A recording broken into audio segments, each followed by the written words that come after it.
First story is titled, Am I the a-hole for making my father-in-law homeless because he doesn't respect my job? Because of the divorce of his second wife and the pandemic, my father-in-law had difficulties to find a new home, and we offered to take him in. I studied to become a teacher and started very fresh with this job. It's complicated because I have to do everything online, but I love it. I work from home. We have a guest room, but before father-in-law moved in, I said to him that I have to work from this room. My desk, books, and everything is there, and if that would be a problem, he can stay in the living room. He said it's not a problem. Since the day he moved in, the drama begun. He makes comments about how useless my subjects are: history, politics, and philosophy. He was a policeman, but he got a health issue, so it doesn't work anymore. He said the children should learn things that help society and not become dumb philosophers. I tried to explain him what we talk and discuss in these lessons, but he didn't listen. Then he started ranting to my partner, when he is home, how teachers are overpaid because they only have to babysit children, and everybody can do that. He, as a father, saw himself as a teacher too, for his sons, and he didn't need a degree or that much money. I'm from Europe, Germany, and yes, I'm happy with the pay, but it's not like it makes me rich. My partner said to him that it's not true and ended the discussion. Then he came in the guest room while I had a Zoom meeting in the morning with a beer in his hand and only a shirt and boxer shorts. I was super angry and disappointed. I talked to him later about this and said that it makes a false impression for my students. He disagreed and said it's his room. We discussed it for hours, but it was a wasted time. I often drive to my students to bring them a copy from the stuff we do if they don't have access to the internet or no way to print it. My father-in-law said that I'm overdoing it because he's here, and that teachers are lazy and have too much free time. I tried to tell him politely how much work teachers who love their job have, but he didn't listen. Next day, when I left the room for 2 minutes to get something for the Zoom meeting, he went in the guest room and chatted with my students. They were all really uncomfortable about my subjects and how useless they are. I had enough. I said to him that I get he's on a low point in his life, but this was one step too far. He said, if you can't master your own father-in-law, how will you master 25 kids? And I said to him that I don't need to master adults. I told him to leave, and when my partner came back, he stood by my decision. When my father-in-law was away, he told me he found me too harsh and that it's kind of an a-hole move to kick him out because he makes bad jokes about my job. His younger brothers called us later, hearing the story from their dad, and told us we will never be invited again in their households after we prove that family isn't important to us. Now for the top comments. Not an a-hole. Him doing that on Zoom could lead to consequences for you at your job. Also, ironic that he thinks philosophy makes you dumb. As a fellow teacher, 100% this. You can be sacked for this. The parents would cause a scene about this, and the teacher involved would be sacked for this. You need to lock the door when you're on Zoom teaching. This is unacceptable behavior, and people like that don't understand just how hard us teachers work.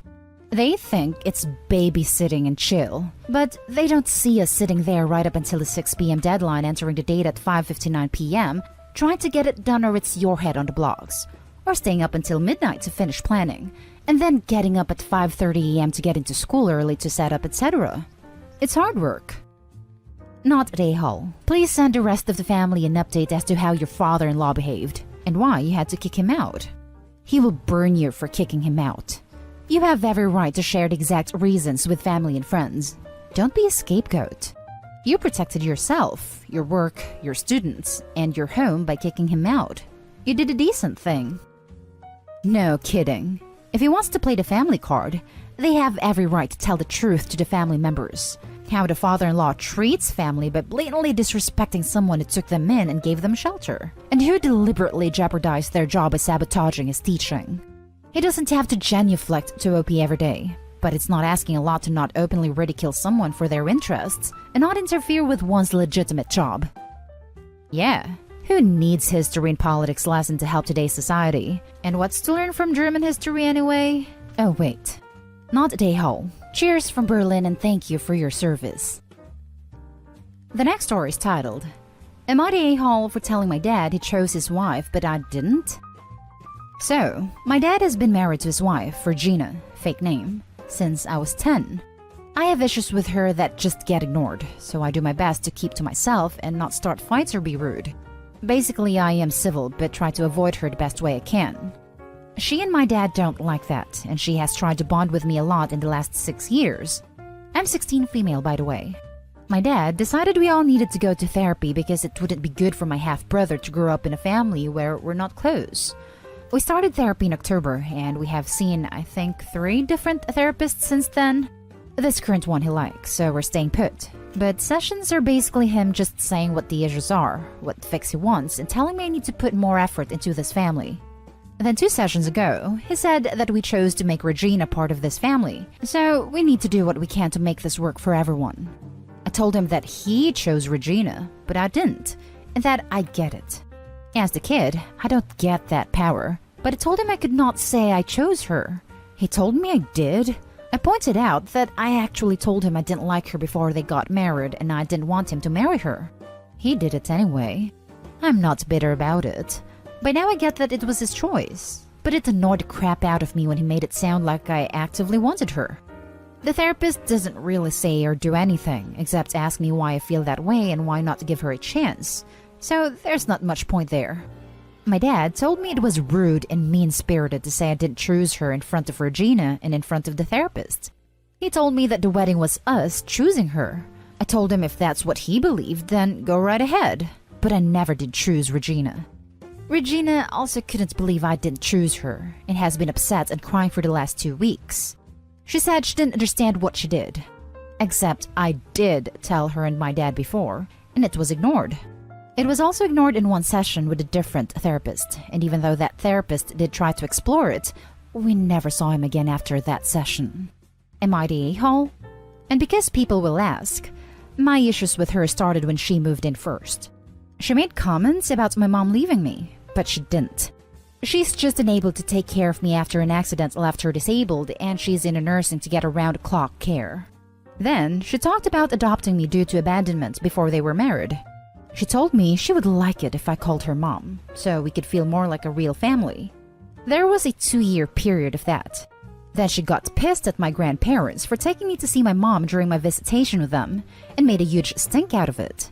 And then she was pissed when they gave me my mom's locket that she had wanted me to have eventually, though I'm guessing not under the circumstances, because she wanted to give me one with a photo of her and my dad. Now for the comments. Not the a-hole. You can't be forced to like her. And it sounds like your dad is deliberately choosing therapists that don't listen to you. That's likely to be counterproductive. It took 3 therapists to find the one that agrees with him, and yet he still thinks it's his daughter with a problem. Lol. Not the a-hole. You should not be going to a therapist and lying. How good a therapist is this if the best she can say is to give this lady a chance and not stop your dad from telling you what you chose? Yeah, not the best one. We had a good one, and we left after things started being revealed. I see. This situation is very toxic. You don't take someone to therapy to make them do what you want. You take them to therapy to understand them better. I'm sorry you're in this situation. Not the a-hole. This is therapy. If there's anywhere you should be able to express your feelings, it's there. Your father doesn't want to work out the issues. He thinks you're the problem. You're broken and need to be fixed. He wants you to comply. He wants to make Regina happy whether you like it or not. He is putting her over you, and you will go through therapists until he finds one that agrees with him. Regina sounds all kinds of messed up, like she tried to erase your mother's existence. As soon as you can, move out. Next story. Am I the a-hole for not letting my ex move into my flat? I, 32 female, recently inherited a house from my grandparents. I moved in along with my 2-year-old daughter about a month ago, and have been looking for a boarder for the downstairs apartment. It is fully self-contained, but I want to be picky about the tenant as we are close to a university, and I don't want any loud parties or music late at night, so I'm offering it for very cheap. $150 a week. Market for similar in this area is $250 to $350. With some conditions like no loud music after 8 p.m., no gatherings of more than 7 people, etc., etc. Nothing that I think is particularly unreasonable. My ex, who I dated when I was 22 to 26, was one of the first applicants and came to the first viewing that I conducted. I told him before the viewing that I thought he would be wasting his time to come as I didn't think he would be a good fit. He throws regular large parties, plays loud music, etc. In the 4 years I knew him, he was kicked out of multiple flats for not being considerate of others. He is also extremely controlling. During the flat viewing, he tried to tell other people that he was definitely taking the place, and was constantly telling me where he wanted furniture moved to, and which pieces I'd have to put in storage so he can move his stuff in. After the second viewing, where he showed up unannounced, I told him that I had someone very interested and he couldn't move in. This was a white lie, as I had a few interested but no one committed yet. 2 weeks later, I re-advertised and he immediately started hassling me again. And I told him that I would absolutely never rent to him, so to leave me alone. He flipped his crap, hassling me about my daughter needing a father, that I was biased against him, etc. I ended up blocking him because he was calling all hours of the night to hassle me. Now, friends of both of us are at me to give him a second chance, and I'm starting to feel guilty. It's been 6 years since we split. Maybe he's changed and I dismissed him without consideration. Am I the a-hole here? He is not the father of my daughter. She was conceived using a sperm donor and a surrogate. I have a family history of cervical cancer, and when I was 25 or 26, I had a couple of smears that showed abnormal precancerous cells. Ex didn't want kids ever, and didn't want to go through cancer treatments, so we split up. I spent a couple years dating, but was diagnosed with cervical cancer when I was 27. I had eggs collected, and then had a full hysterectomy. After I was through with treatment and in the all clear, I arranged a surrogate and my daughter was born. Now for the top comments. Why would you give a chance to this guy? He's clearly still a massive jerk, harassing you over this. He obviously hasn't changed. Not the a-hole. What Opie needs to give him is a restraining order. Not the a-hole. I mean, his current behavior alone shows exactly why he should never, ever be your tenant. Ever. And his previous behavior's even worse. Who wants loads of parties held in their home when there's a small child around? Yeah, he's trying to be controlling now, and he doesn't even live there. Not the a-hole. And remember, no is a complete sentence. Don't even give an excuse or reason. You owe him nothing. Every response from now on needs to be a simple no, not one word more. Not the a-hole. Never rent to this guy. Tell your friends to stuff it. Terrible red flags all over the place. If you rent to him, you'll never get him out of your business. He clearly feels entitled to you and your environment.